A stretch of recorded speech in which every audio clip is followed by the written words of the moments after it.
आज हम जो मोल्ड बनाएंगे वो किंसुगी मोल्ड होगा और इसके अंदर जो क्रैक्स होंगे वो रेज्ड होंगे, नॉट द एम्बेडेड वंस। तो उसके लिए मेरे पास ये एक MDF का कोस्टर है जिसके साइज़ का जो है मैं फोम बोर्ड की कटिंग करूँगी। सबसे पहले मैंने मार्किंग करनी है अपने फोम बोर्ड पे, जितना भी मुझे एरिया जो है वो कटिंग करनी है, और MDF को मैं मिडिल में रख रही हूँ ताकि जो है मेरे पास इनफ स्पेस हो मोल्ड बनाने के लिए।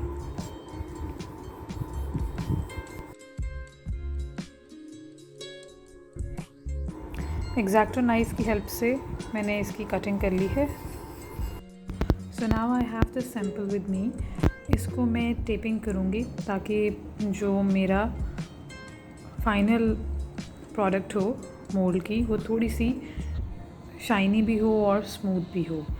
आप इस प्रोसीजर को स्किप भी कर सकते हैं, लेकिन टेपिंग इस तरह से करनी है कि उसकी जो एजेस हैं, जहाँ पे आप दो टेप्स ओवरलैप कर रहे हैं या साइड पे जॉइन कर रहे हैं, वो बहुत ही कम उसका इम्प्रेशन बने। क्योंकि अगर आप दूर दूर लगाएंगे या फिर सही से नहीं लगाएंगे और ओवरलैपिंग करेंगे तो फिर जो है जब आपका फिनिश्ड मोल्ड होगा उसके अंदर उसका इम्प्रेशन आएगा, जिस तरह से रेज़न में हर चीज़ का इम्प्रेशन आता है। तो बेस्ट वे इज़ कि आप बहुत ही ज़्यादा वाइड टेप लें, उससे टेपिंग करें। That is the best possible way. लेकिन if you are not doing that तो फिर आपको थोड़ा सा केयरफुली टेपिंग करना है।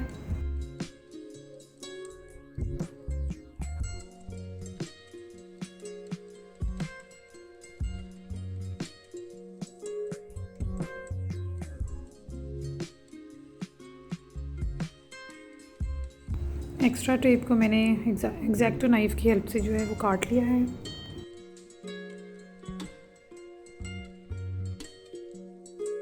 Next I have this Gutta, जिससे हम सिल्क पेंटिंग करते हैं।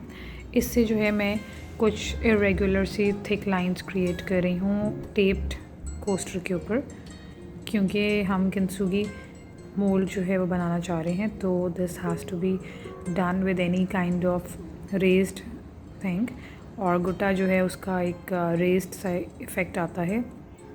आप ग्लास स्लिट को भी यूज़ कर सकते हैं।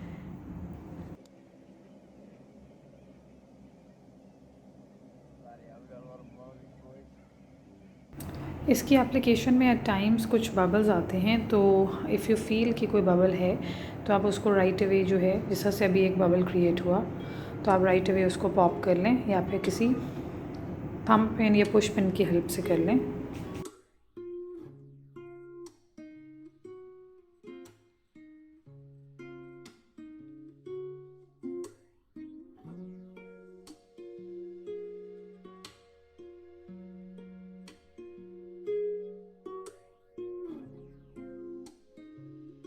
So now I let this dry, और जब ये थोड़ी ही देर में ड्राई हो जाता है, जब ये ड्राई हो जाएगा तो तब हम नेक्स्ट प्रोसीजर करेंगे।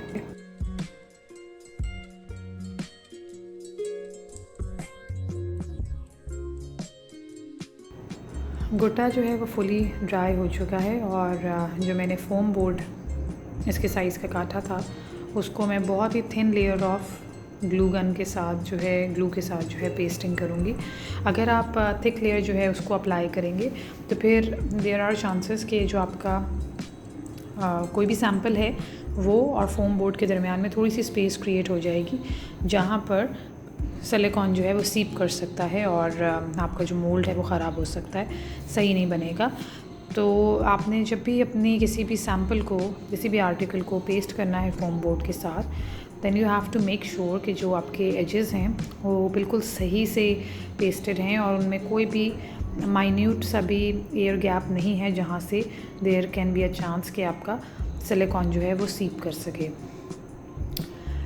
ये मुझे स्टेप पहले करना चाहिए था मोल्ड रिलीज़ वाला, जो कि मैं भूल गई थी, लेकिन अब मैंने इसको कर लिया है। मैंने मोल्ड रिलीज़ के साथ इसको स्प्रे किया है ताकि जो सिलिकॉन है वो आराम से MDF को छोड़ दे। सो नेक्स्ट स्टेप इज़ कि इफ़ यू कैन सी तो थोड़ा सा एयर स्पेस है और देयर इज़ अ चांस कि वो नीचे तक जाएगा, सिलिकॉन काफ़ी ज़्यादा स्पेस जो है वो इस तरह से दिख रही है, ऑल्दो इतनी ज़्यादा ऑन ग्राउंड दिख नहीं रही थी। तो अब इसके लिए करना ये है कि प्लास्टर सीन जो होता है उसको मैं यूज़ कर रही हूँ। अब अगर आप एयर ड्राई क्ले वगैरह कुछ भी यूज़ करेंगे तो उसका मसला ये है कि वो थोड़ी देर बाद ड्राई होना शुरू हो जाती है और श्रिंक भी होती है। लेकिन ये जो प्लास्टर सीन होता है ये नॉन हार्डनिंग होता है और ये बेस्ट रहता है इस तरह की एयर पैसेजेस को और गैप्स को फिल करने के लिए, क्योंकि ये अपनी जो प्रॉपर्टी है, अपना जो टेक्सचर है, अपना साइज़ है वो रिटेन करता है, ना तो श्रिंक होता है और ना ही हार्ड होता है। तो इसकी हेल्प से जो है अब मैं जितनी भी ये स्पेसिंग है इसको फिलअप कर रही हूँ। और you can use any kind of tool. मेरे पास ये कुछ स्कल्पटिंग टूल्स थे, उनकी हेल्प से मैं फ़िलअप कर रही हूँ। आप टूथपिक की हेल्प से या फिर ट्वीज़र की हेल्प से भी इसको कर सकते हैं।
फिलिंग इस तरह से करनी है कि बिल्कुल भी ये लूज़ सी ना हो कि जब आप सिलिकॉन डालें तो ये अलग हो जाए कोस्टर के साथ। अच्छे तरीके से इसकी बेसिकली पेस्टिंग करनी है, जैसे कि आप देख रहे हैं।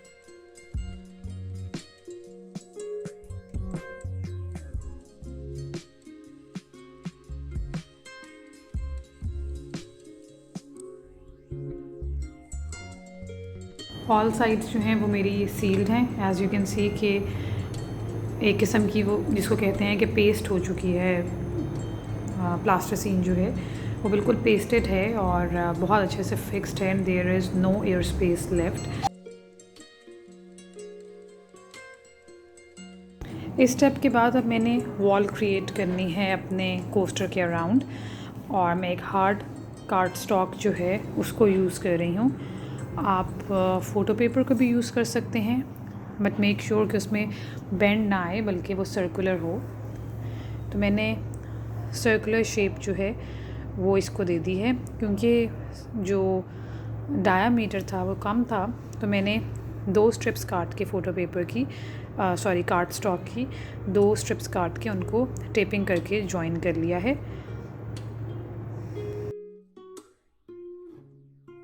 इस सर्कुलर रिंग्स में आपको 2 टेप्स के जॉइंट्स नज़र आ रहे हैं। उसकी रीज़न यही है कि मैंने अपना स्ट्रिप को लंबा करने के लिए 2 स्ट्रिप्स को जॉइन किया और फिर सर्कल को क्लोज़ करने के लिए फिर से टेपिंग करके उसको सर्कल को क्लोज़ कर लिया। अब मैं इसको हॉट ग्लू गन के साथ एक I will just run a very smooth kind of bead of glue with the help of glue gun, और मैंने इसको पेस्ट करना है अपनी जगह पे। एट द सेम टाइम मैंने इस बात का भी ख़्याल रखना है कि कोई भी सिलिकॉन यहाँ से सीप ना करे, लीक ना करे। तो इस वजह से मैंने इसको ग्लू गन को यूज़ करते हुए जेनरसली ग्लू को रन करना है अराउंड दिस सर्कमफेरेंस, ताकि एक थिक वॉल भी बन जाए, क्योंकि देर आर चांसेस कि एट टाइम्स अगर आपकी जो लेयरिंग है ग्लू की वो थिक नहीं होती तो थोड़ा सा नीचे से लीक कर सकता है silicon, and I have seen and experience that thing.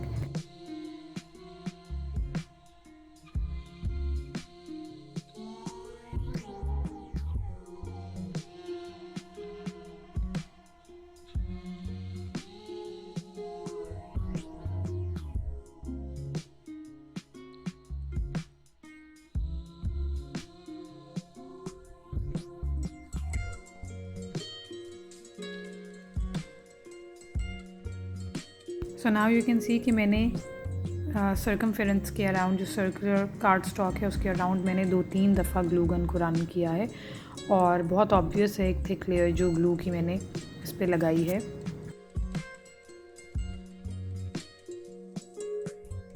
Next important thing is कि अब मैंने सिलिकॉन की मिक्सिंग करनी है. आपको सबसे पहले अपने पैकेजिंग के ऊपर देखना है कि क्या रेशोज़ पे मेंशन्ड है.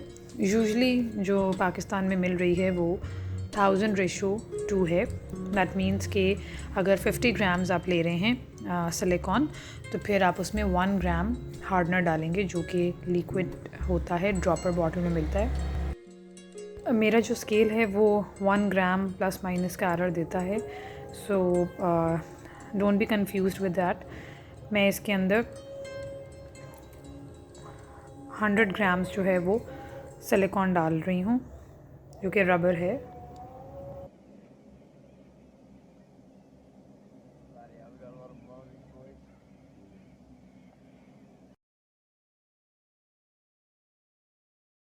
मेरा स्केल जो है वो 110 पे जा चुका है, तो मैं थोड़ा सा इसमें से निकाल रही हूँ सिलिकॉन, क्योंकि मुझे 100 ग्राम्स करना है. तो I am just removing the excess silicone till the time I get 100 on my scale.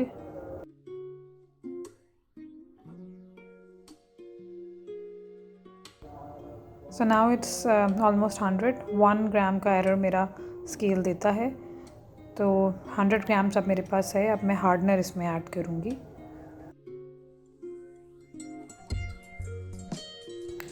Two grams of hardener मुझे चाहिए जो कि मैंने ऐड कर लिया है. Now I will thoroughly mix it. इसको फ़ौरन से मिक्स करना है, otherwise it will start harden very quickly.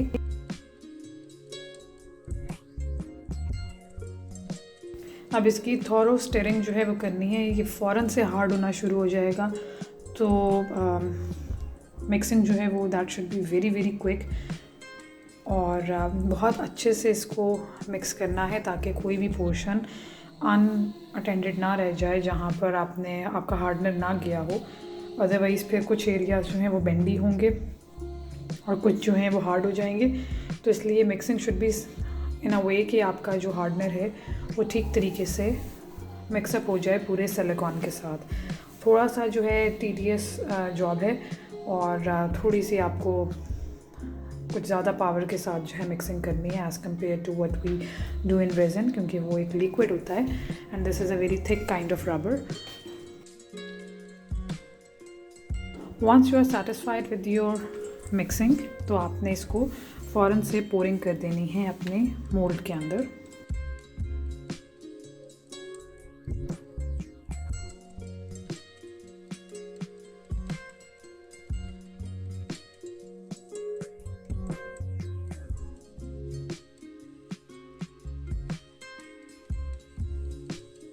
Pouring इसकी इस तरह से करनी है कि आपने बहुत ज़्यादा हाइट पे रख के फिर इसको पोर करना है, करीब से नहीं करना, ताकि इसके अंदर जो बबल्स हैं वो कम से कम फॉर्म हो.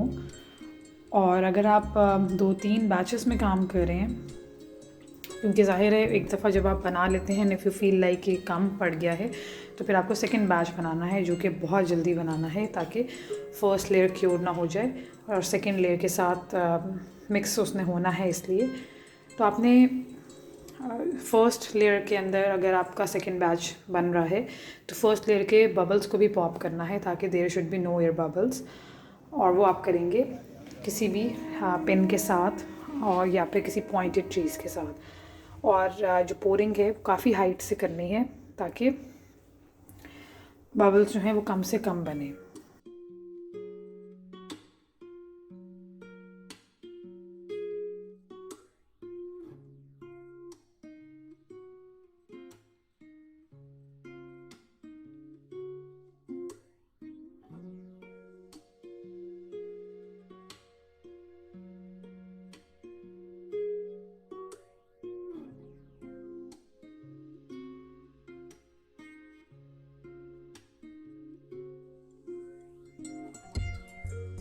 So now I am pouring my second batch, और इसको भी मैं काफ़ी हाइट पे रख के पोर कर रही हूँ ताकि जो बबल्स हैं वो बहुत कम बने। बबल्स तो ज़रूर बनेंगे, और इसको अवॉइड करने के लिए सबसे बेहतर तरीका ये है कि आपके पास वैक्यूम चैम्बर होना चाहिए। That may cost you around 30,000 और समथिंग मोर देन दैट। इतनी ईजीली पाकिस्तान में वो अवेलेबल भी नहीं होता है। आप कुछ लोग जो हैं उसको ख़ुद से क्रिएट करते हैं, तो अगर आप चाहें तो आप वो क्रिएशन कर सकते हैं, but you can easily make molds without that vacuum chamber as well। मेरा सेकेंड बैच भी मैंने पोर कर लिया है, and if you can see तो there are some bubbles that I can see. इनको जो है अब मैं पुश पिन की हेल्प से जो है वो पॉप करूँगी। जैसे कि you can see on the side कि एक बड़ा सा बबल है। इसी तरह से there are many minute bubbles जो कि कैमरे में इतने विजिबल नहीं हैं, बट आई कैन सी। तो आपने नेक्स्ट 15-20 मिनट्स या मे बी 30 मिनट्स तक इसको मॉनिटर करना है। जैसे जैसे बबल्स आते हैं वैसे वैसे आपने उनको पॉप करते जाना है।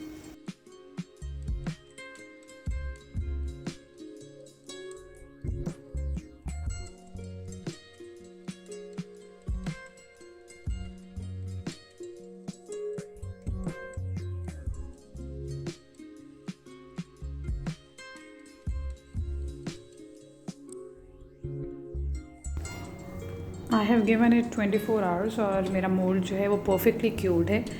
अब मैं एग्जैक्टो नाइफ़ की हेल्प से जहाँ पे टेपिंग है वहाँ से कटिंग करने के बाद आई am just tearing the card stock area.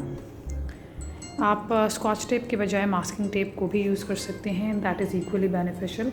उसका फ़ायदा ये होता है कि आपका पेपर टेप होती है तो आराम से कट जाती है, हाथ से भी कट जाती है और आराम से उतर भी जाती है।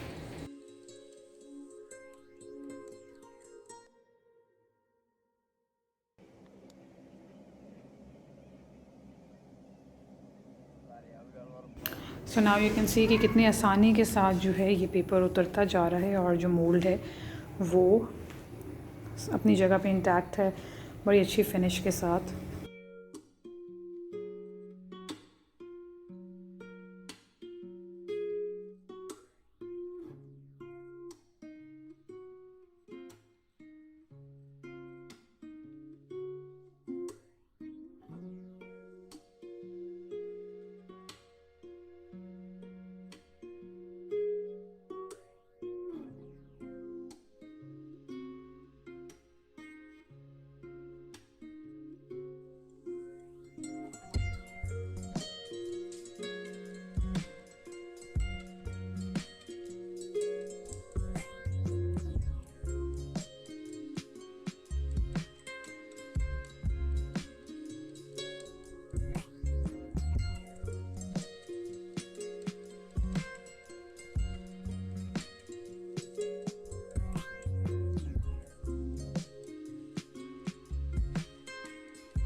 एंड एज़ यू कैन सी कि जितने भी हमने इम्प्रेशंस दिए थे गुटा के साथ वो सब इंटैक्ट हैं। और जो थिन फिल्म इसके साथ लगी हुई है इसको एग्जैक्टो नाइफ़ की हेल्प से मैं इसकी कटिंग कर रही हूँ। और आप अपने मोल्ड की finishing using this exacto knife बहुत अच्छे से कर सकते हैं without any rough edges and everything. और आपका जो मोल्ड है वो एक परफेक्ट फिनिश के साथ इस तरह से निकल आएगा।